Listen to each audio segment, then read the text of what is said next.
Accio sorting hat. Last week I posted a video where I showed how to make a Ravenclaw tie with book accurate colors using a regular solid blue tie and some ribbon. And as you can see, I'm wearing it right now. And in this video, I wanted to talk about why I think that I would be a Ravenclaw if I went to Hogwarts. This is actually a question that I have put probably way too much thought into, and so I wanted to share kind of my reasoning behind it with y'all. So without further ado, Accio sorting hat!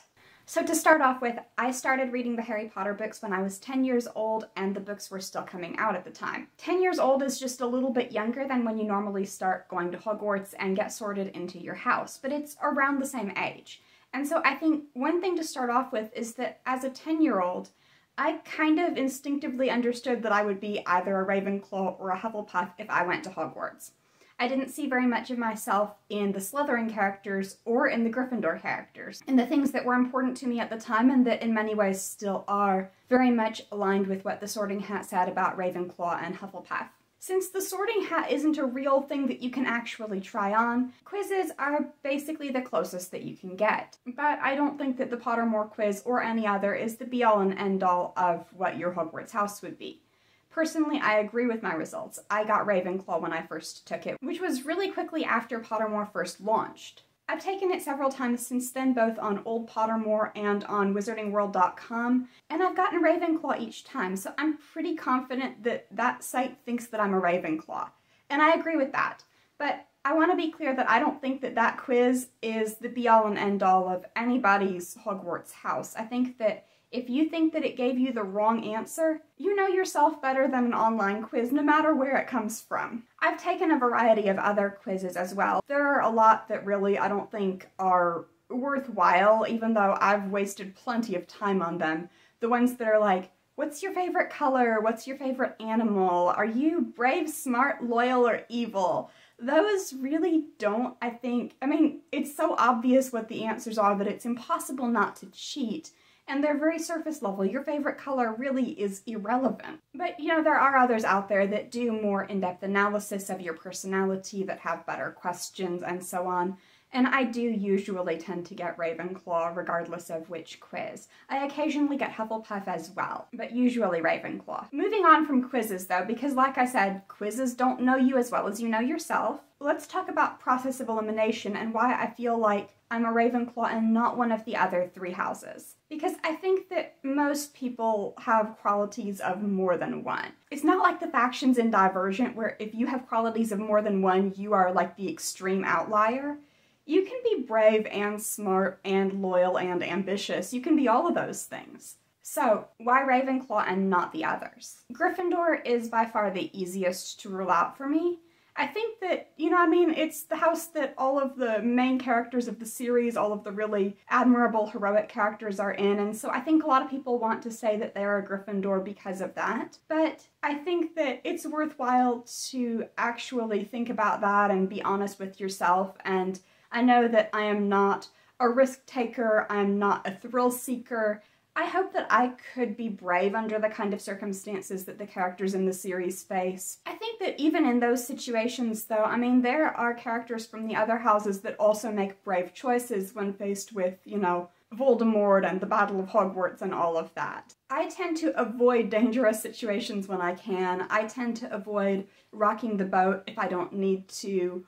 I tend to be kind of a rule follower. I don't know that I would fit in very well in Gryffindor. Although, of course, I do think that bravery and doing the right thing when it's not easy are very important and very, very positive traits. So, not Gryffindor, also not Slytherin, and let's talk about why. I actually think that ambition is a very positive trait as well, when it's not taken to an unhealthy extreme and when your goals and your methods of getting there are not harmful to other people. I kind of wish that J.K. Rowling had portrayed a more nuanced vision of what ambition entails, because I think it's really a shame to say that if you are super ambitious at 11 years old, then you're most likely going to be an evil dark wizard. That's, I don't think, very realistic. But that being said, while I do value, you know, setting goals and working towards them and achieving them, my goals tend to be very Ravenclaw in nature. Things like getting a college education and then a master's degree, or writing a novel in a month. Things that are more based on either academic success or personal fulfillment, as opposed to money or power or status or anything like that, the things that we more traditionally associate with ambition. And also the side of Slytherin that is like cunning and manipulative and use any means to achieve their ends. No. Which brings us to Hufflepuff and Ravenclaw. Now, I said that when I was a kid, I thought that I would be one or the other, and it took me a while to identify Ravenclaw specifically as the one that I thought that I would fit best with. I still think that Hufflepuff would be probably the second choice. If the hat had any difficulty deciding at all, it would be between those two. But I think that in many ways my Hufflepuff traits are more surface level, and my Ravenclaw traits are more at the core of how I see my identity. I do value a lot of the things that Hufflepuffs are meant to value, and I try to embody those things. Things like loyalty, fairness, hard work. However, a lot of the Hufflepuff qualities are things that I value with a caveat. Like hard work, but not busy work, not pointless work, not mindless, repetitive tasks.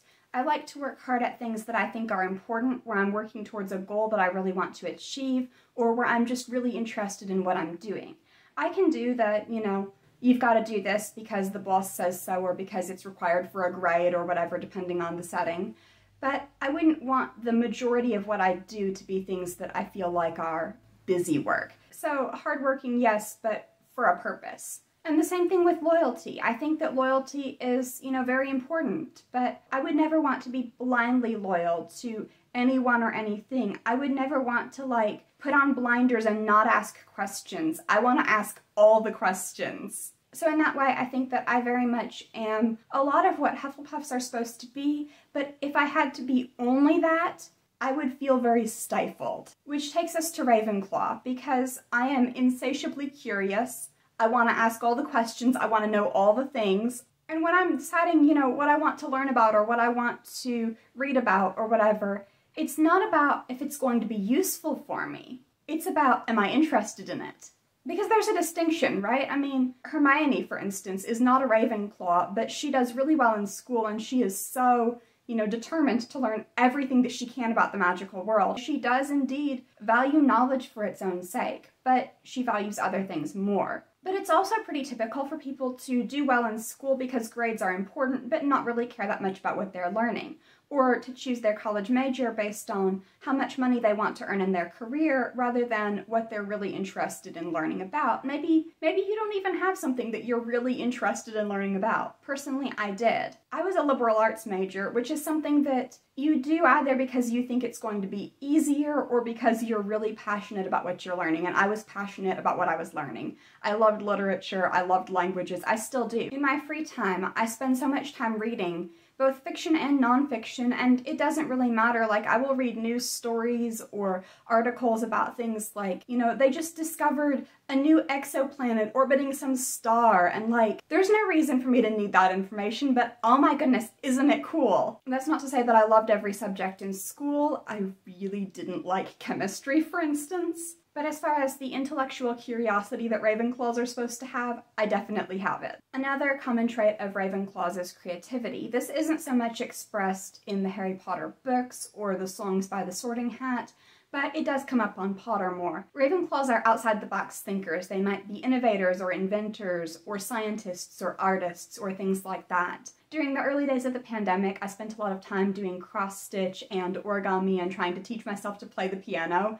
And I haven't really gotten anywhere with that, but it was so fun to try. On a more serious note, I recently spent November trying to write a novel in a month, which I did succeed at, although it's not quite done. I got to the 50,000 word mark, but I'm still finishing up the ending of it. I've spent a lot of time learning how to edit videos and making videos about topics that are interesting to me. I really enjoy using my free time to pursue learning opportunities or creative pursuits. Another Ravenclaw trait is wisdom, which I think is something that it takes time to achieve, and most 11-year-olds are not going to walk into Hogwarts being, extremely wise. I think that a big part of wisdom is learning from your mistakes and learning from your experiences, and I think that that is something that I value very highly. I try to learn from every experience that I have, whether it's a positive one or a negative one, whether it goes well or badly. I think that willingness to be continually learning and continually growing and changing and becoming a better version of yourself, using what you have learned in the past to apply to new experiences or situations,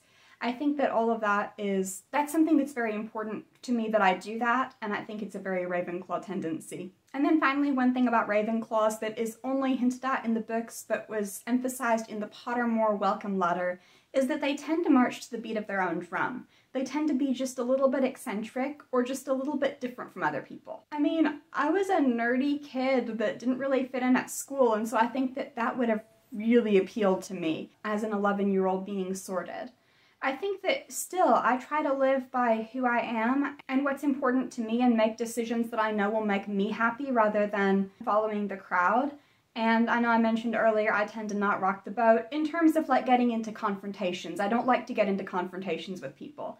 But as far as my personal choices and how I'm going to spend my free time, what kind of career I'm going to choose, things like that, as far as those kinds of things, I'm mostly interested in what will make me happy and fulfilled. And then finally, this is very superficial, but the 4 common rooms, the Ravenclaw one is definitely the one that appeals to me the most. I mean, it's like this secret tower and you have to answer a riddle to get in the door, and then inside is this massive private library and this built-in peer group of other nerdy kids. I would have loved that as a teenager.